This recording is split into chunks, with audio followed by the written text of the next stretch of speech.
This is problem 5.89. It is on page 274. A half by 0.8, well, half meter by 0.8 meter gate AB is located at the bottom of a tank filled with water. The gate is hinged along its top edge A and rests on a frictionless top at B. Determine the minimum tension required in cable BCD to open the gate.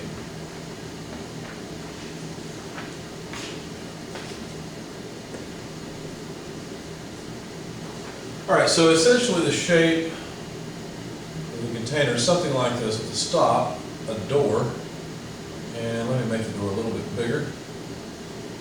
Good. This won't be to scale anyway.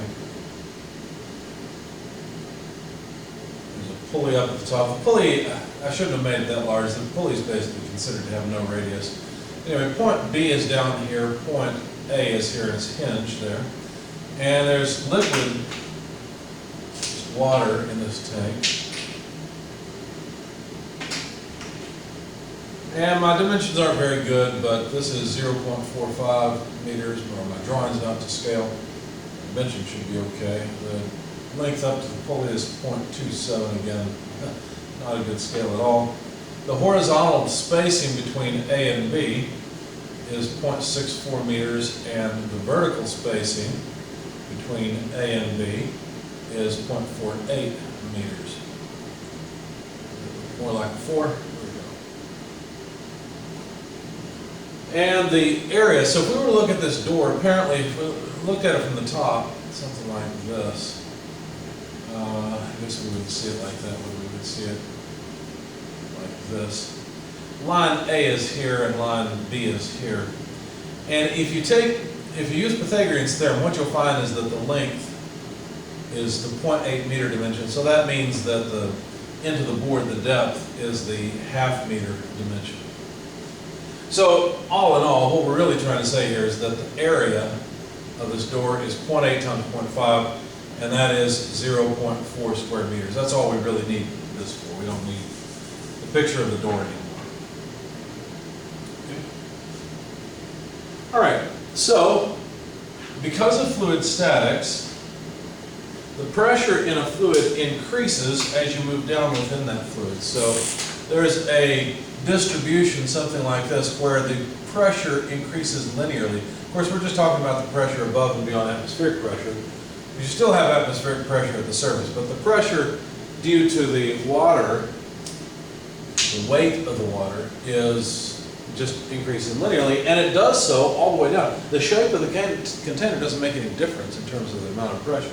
It's just how deep that you choose to measure the pressure. In fluid statics, that will determine how much pressure there is. So we can calculate the pressure at point A simply based on how deep point A is beneath the free surface of the liquid. So they gave us a density, or maybe, I don't know, we may have to look it up.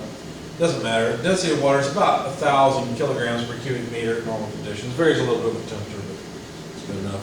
Acceleration of gravity is 9.81 meters per second squared.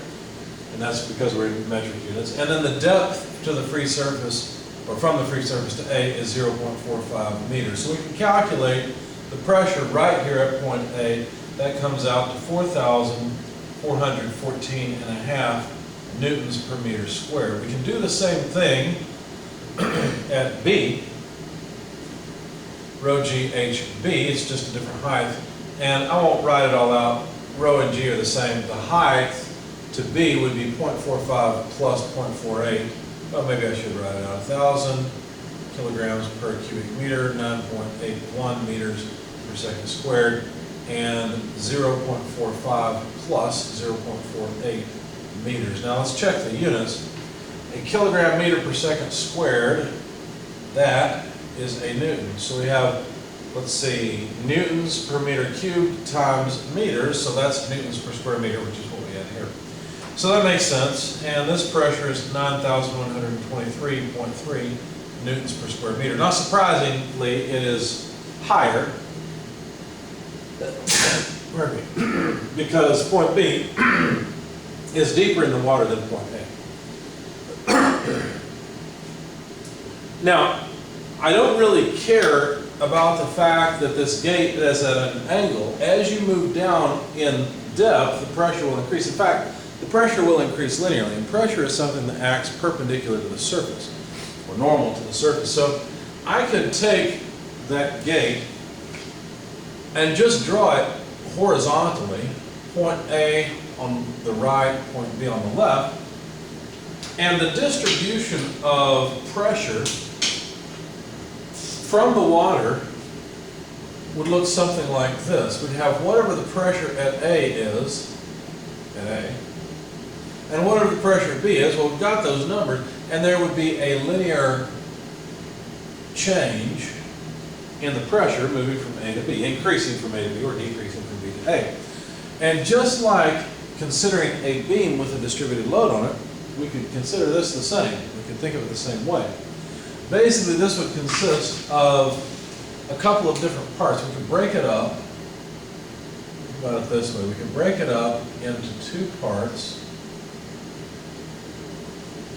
that when added together give us the original distribution. And that would look something like this.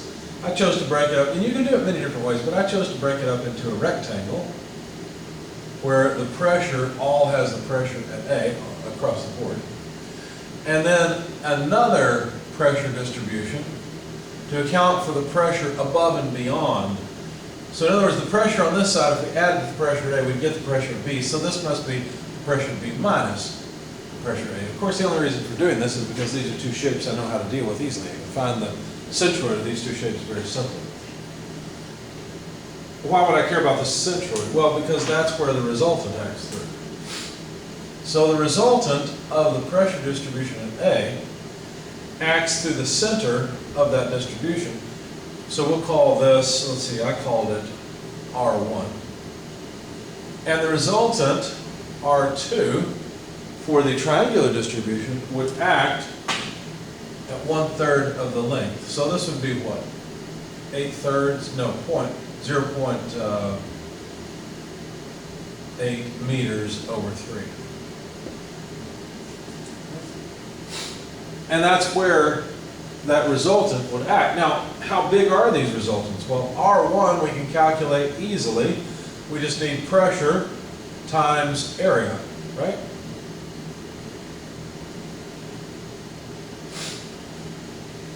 Now realize that this is not like a beam in that this has some dimension out this way. So when I take pressure, I need to take the whole area, not just length. So you can think about it as length times depth, if you like. But to get the units right, to get force, I have to take pressure times area, not pressure times length. And you'll see it come out. So the pressure at point A is 4,414.5 newtons per square meter. But we know we have 0.4 square meters, and so the resultant at this point for the rectangular distribution is 1,765.8 newtons. Okay? If we calculate the resultant of the triangular distribution, then we simply need the height of the triangle, PB minus PA, multiplied by, well, we'll need area, right? But then we'll need that area divided by 2 because it's a triangle. So it's kind of like, height times length over 2, except we don't just have length, we also have depth. Okay? That's where the area comes into play. And the 2 is because, again, it's a triangle. Basically, we're calculating the area of a rectangle and removing half of it. So if we take the difference between PA and PB, then let's see, PB 9,123.3 less PA 4,414.5. Those are both, well, I'll put the units off to the side, times 0.4 square meters. The units are going to be the same as they were for R1. These will just be newtons because we've still got pressure times area. And so that number comes out to 941.76 newtons. So there's the, excuse me, there's the resultant R1 and R2 of those two distributions. And these resultants will have the exact same effect together on the beam, or on this door, as the pressure distribution will have. At least it's not as far as stress in the material goes, but as far as a moment or force, or the net force on the gate. Speaking of forces, I think now we're ready for a free body diagram. So I'm going to take a free body diagram of the gate itself. Let me make it larger here. And it needs to be at a shallower angle. Something like that.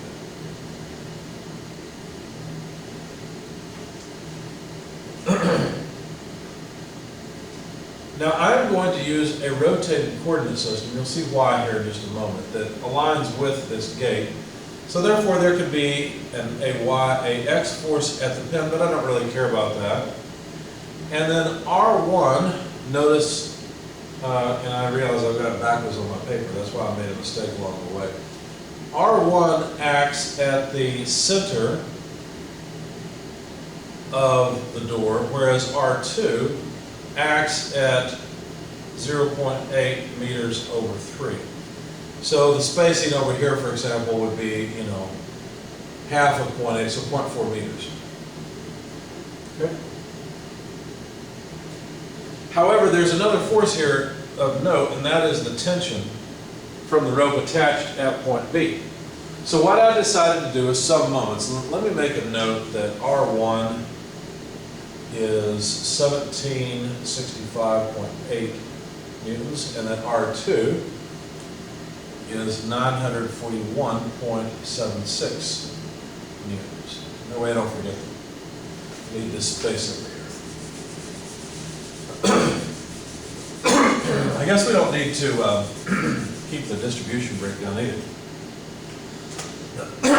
So this is my free body diagram. And what I'm going to do is sum moments about point A, taking counterclockwise as positive. If I do that, I'll have R1 multiplied by 0.4 meters. You notice that about A, R1 causes a positive moment, so does R2. So plus R2. Now the spacing is, if it's a third of the way from this end, it must be 2/3 of the way from the other end. So 2/3 of 0.8 meters is the moment arm for R2 about A. And then notice that this tension force can be broken up into a vertical or a y direction and x direction component. Only the y direction does anything useful as far as I'm concerned in this sum of moments. So that would be minus ty times its moment arm 0.8 meters. Okay? Anyway, this sum has to come out to 0 for static equilibrium. Now, getting ty seemed like a little bit of a challenge, so I went off and did a little bit of geometry. Let me show you that. I made a triangle that represents the door, A, B, and broke it down into two parts. Let's see, is that what I did? Oh, try again. Yes, I did. So I made a shallower angle triangle that represents the door. And that's still not right. Try one last time. Try to make those two parallel. There we go. And then, so I made a horizontal vertical line so I could see that triangle. Because see, I know something about those dimensions, so that's a no. As a matter of fact, let's put them on there. 0.64 meters is that side. 0.48 meters is that side.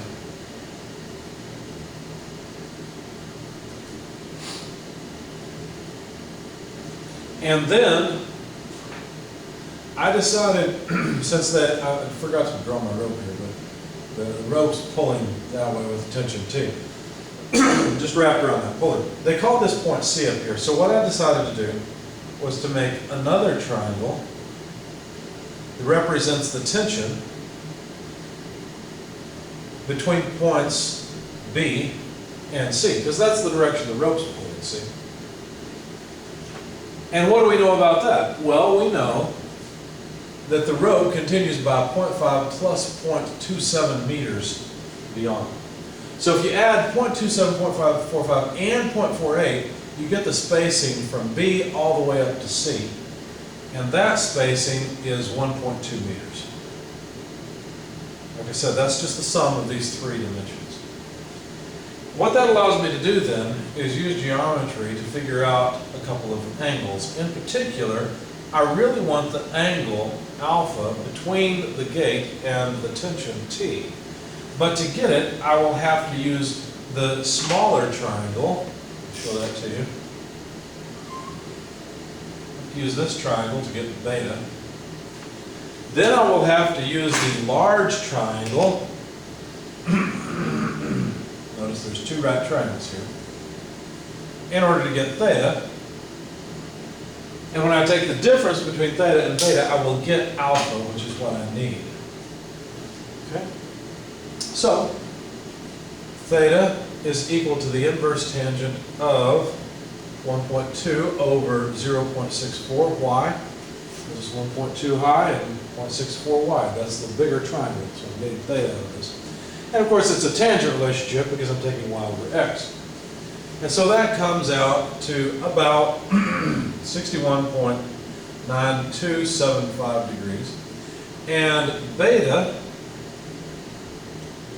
pardon me, beta, the smaller triangle, would use a vertical height of 0.48 and a base length of the same 0.64 meters. And this comes out to an angle of about 36.8699 degrees. Putting these two together, in other words, taking theta minus beta, we get alpha. And I won't bother writing that all out. I'll just show you that alpha turns out to about 25.0576 degrees. So there's alpha. So now I've got the angle between the gate and the tension force T just from geometry. And so now I can figure out Ty, because notice I only want the component here. So if I look at T as a right triangle also, I want the vertical side. So that's a sine relationship. So all of T times sine alpha would be the tension in the y direction. So going back to my sum of moments equation, I'll rearrange just a little bit and write R1 times 0.4, dropping the units because they'll all be consistent, Newton meters, plus R2 times 2/3 of 0.8 equals, move this to the other side, and I'll write 0.8. Instead of Ty, I will write T sine of alpha. And then solving for T, well, we can do that at the blackboard easily. Just divide out 0.8 sine alpha. Now we've got T. So now all we have to do is plug in numbers. You can simplify just a bit. Notice with the 0.8, we can do that at the whiteboard also. Cancel the 0.8, and here 0.4 divided by 0.8 would just be R1 over 2. We could keep simplifying perhaps, but there's no point. So then I plugged in numbers and found R1, of course, 1765.8 newtons divided by 2, plus R2, which is 941.76 multiplied by 2/3, all divided by sine of 25.0576 degrees. Gives me a tension force of 3,567 newtons. So there's the tension required in the rope in order to begin opening the door. Of course, we're not accounting for anything like the viscosity of the water or any acceleration of the door's mass or its moment of inertia. We're just talking about equilibrium of the door. So it's just at the point with this much tension in the rope, the door should just be at the point where it's about to open. And that's it.